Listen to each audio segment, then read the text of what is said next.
mengenai kata-kata keris itu sendiri sudah mulai muncul di masa-masa di prasasti, beberapa prasasti, misalkan prasasti Thomas seperti itu, prasasti Rukam, terus kemudian sekitar 12 prasasti itu. Namun kita tidak tahu keris yang dimaksud di sana itu apakah seperti keris yang kita kenal sekarang ini. Kita masih menjadi perbincangan yang hangat itu, seperti itu. Keris itu merupakan senjata simbolik, merupakan sebuah benda simbolik yang digunakan untuk penetapan sima, penetapan tanah, seperti itu. Sehingga keris ini lebih kepada mengacu pada nilai-nilai yang non praktis, karya budaya yang luar biasa. Nah, ini baru bisa kita ketahui ketika sekarang ini dimudahkan dengan adanya teknologi AI misalkan, atau dengan teknologi elektromagnetic detector misalkan. Kita dekatkan saja keris itu dengan detektor elektromagnetik, maka dia jarumnya akan pasti naik.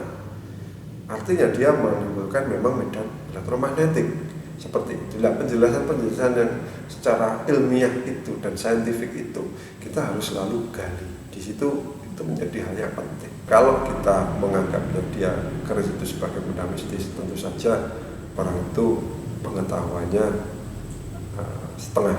Jadi biasanya kalau kita memang benar-benar mempelajarinya, maka sebenarnya benda-benda persepsi kita terhadap keris yang disemati dianggap sebagai benda mistis itu sebenarnya tidak terlalu berdasar. Ya, itu sebenarnya adalah masyarakat kita terlalu senang, terlalu sering melestarikan juga budaya yang namanya Gugon Turun. Gugon Turun itu belum tentu benar, tapi sudah dipercaya. Budaya gosip, budaya itu masih sangat melekat kuat.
Saya misalkan ya, itu tidak clear ke saya, sehingga di situ ada jarak yang sangat jauh. Nah, itu diisi oleh film-film tadi yang telah saya sampaikan. Ada film-film, ada rumor, ada gosip, ada macam-macam tentang keris itu, sehingga ini bercampur aduk. Nah, ini yang menjadikan orang-orang jadi takut, orang yang memiliki keris, karena pasti nanti dicap sebagai seorang pemberontak dan macam-macam, sehingga keris itu akhirnya dihilangkan dengan cara tidak diceritakan atau diselamurkan ceritane, atau misalkan ditutupi cerita lain, sehingga memang keris itu tidak clear. Kalau kita terbuka, pelaku keris ini terbuka dan memang memiliki niat mengedukasi, artinya berbagi informasi sesuai dengan pengetahuannya, maka sedikit demi sedikit nuansa mistis di dalam keris itu bisa dijelaskan.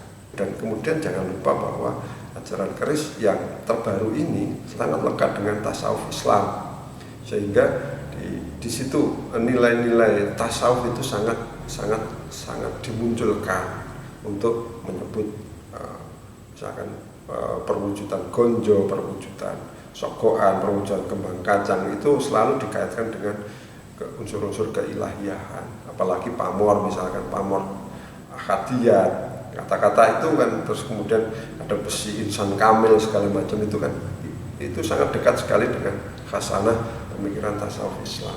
dan bukankah simbolisasi di dalam keris itu menyiratkan itu. Nah, ini menjadi penting.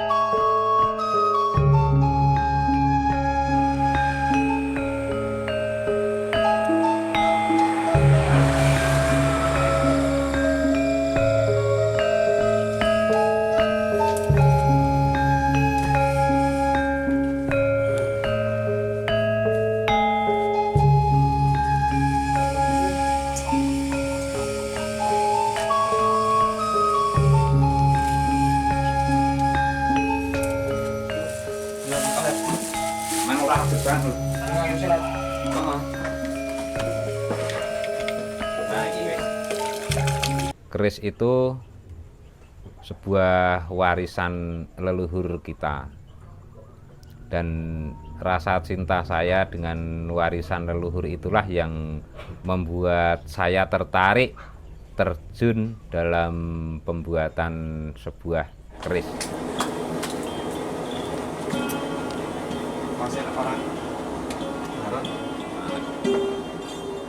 Memang masyarakat perlu kita beri pengertian tentang sebuah keris itu, karena sebenarnya dalam keris itu tersimpan doa-doa dari si pembuat untuk kebaikan untuk si pemesannya.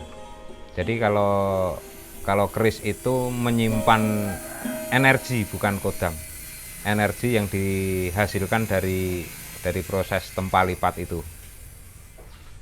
Saya juga prihatin sebenarnya, karena anak muda itu sudah salah menerima tentang sebuah keris itu, karena dianggap keris itu barang yang menakutkan, itu tadi toh.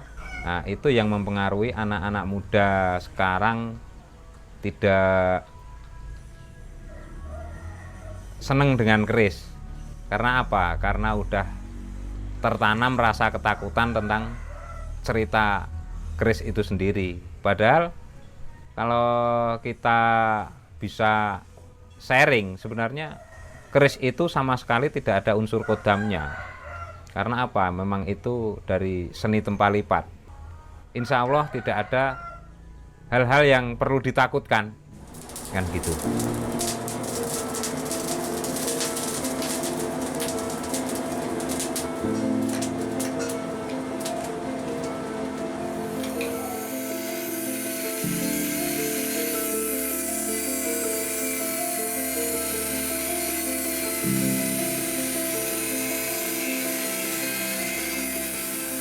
Sebenarnya kalau pemerintah DIY itu udah mulai mengenalkan ke kaum muda sebenarnya, dan alhamdulillah saat ini baru-baru ini juga anak-anak muda itu udah mulai ada rasa suka, karena dinas-dinas itu udah mulai mengadakan pameran-pameran keris, mulai mengadakan seminar-seminar tentang keris.